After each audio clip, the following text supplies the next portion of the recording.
ইলিয়াস, এই তীব্র গরমে হাসপাতালগুলোর চিত্র জেনে নিতে চাই আপনার কাছ থেকে। রোগীর সংখ্যা বেড়েছে কি, আর কি বলছেন চিকিৎসকরা?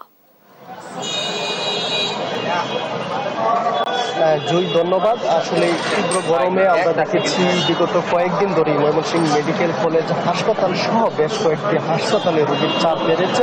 অর্থাৎ চিকিৎসকরাও কিন্তু হিমশিম খাচ্ছেন রোগীদের সেবা দিতে গিয়ে। আমরা দেখেছি হাসপাতালের শয্যার তুলনায় প্রায় কয়েক গুণ রোগী বেড়েছে। অর্থাৎ যদি বলি যে ময়মনসিংহ মেডিকেল কলেজ হাসপাতালের শিশু ওয়ার্ডে 70 শয্যার জায়গায় কিন্তু রোগী ভর্তি রয়েছে, প্রায় 5 শতাধিকের উপরে রোগী ভর্তি রয়েছে।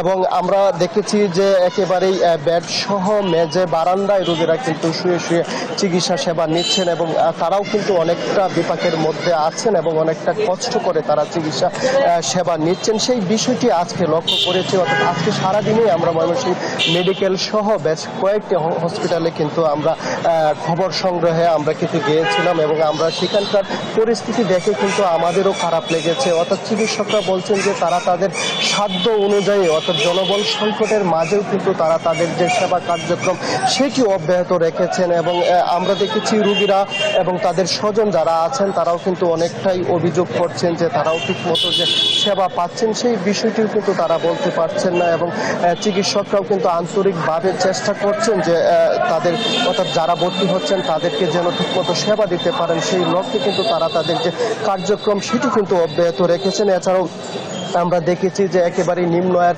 মানুষ যারা আছেন তারা কিন্তু প্রচণ্ড তাপদাহের কারণে তারা কিন্তু তাদের যে দৈনন্দিন আয় সেই আয় থেকেও কিন্তু তারা অনেকটাই বঞ্চিত হচ্ছেন এবং তারা কর্মক্ষেত্রেও কিন্তু তাদের যে নিয়মিত কার্যক্রম সেটি কিন্তু পরিচালনা করতে পারছেন না। সেই বিষয়টি লক্ষ্য করছি। আমি এখন আছি ময়মনসিংহ নগরীর গাঙ্গেনাপাড় এলাকায় রয়েছে। আসলে গতানুগতিক সময়ে আমরা এই এলাকায় লোকজনের উপস্থিতি কিন্তু একেবারেই অনেকটাই দেখতে পাই, কিন্তু গত কয়েকদিন ধরে কিন্তু একেবারেই লোকজন প্রয়োজন ছাড়া কিন্তু তারা ঘর থেকে বের হচ্ছেন না। অর্থাৎ তাপদাহ কমার কারণে আমরা দেখেছি বিভিন্ন জায়গায় কিন্তু বিশেষ দোয়া প্রার্থনা কিন্তু করা হচ্ছে, তারপরেও কিন্তু এই প্রচণ্ড তাপদাহ এখনো কিন্তু কমছে না। অর্থাৎ বিগত কয়েকদিনে আমরা দেখেছি ময়মনসিংহের 3 জন হিটস্ট্রোকে আক্রান্ত হয়ে মারা গেছেন। আজকেও কিন্তু ময়মনসিংহের ফুলপুরে রমজান আলী নামে একজন মারা গেছেন। অর্থাৎ এই যে প্রচণ্ড তাপদাহের কারণে একেবারে নিম্ন আয়ের মানুষ সহ বিভিন্ন বয়সী মানুষ কিন্তু তারা অনেকটাই বিপাকের মধ্যে আছেন এবং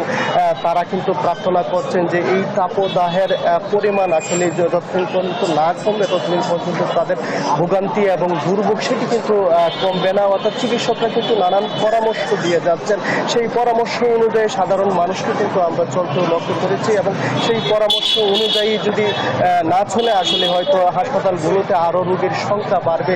সেই লক্ষ্যেও কিন্তু চিকিৎসকদের যে প্রস্তুতি সেটি কিন্তু তারা নিয়ে রেখেছেন। এই ছিল আমার কাছে ময়মনসিংহ থেকে প্রচণ্ড তাপদাহে যে জনজীবনের বিপর্যস্ত তা নিয়ে সর্বশেষ তথ্য। ধন্যবাদ জানাচ্ছি আপনাকে। দর্শক, ময়মনসিংহ থেকে হাসপাতালগুলোর পরিস্থিতি তুলে ধরছিলেন সহকর্মী ইলিয়াস আহমেদ।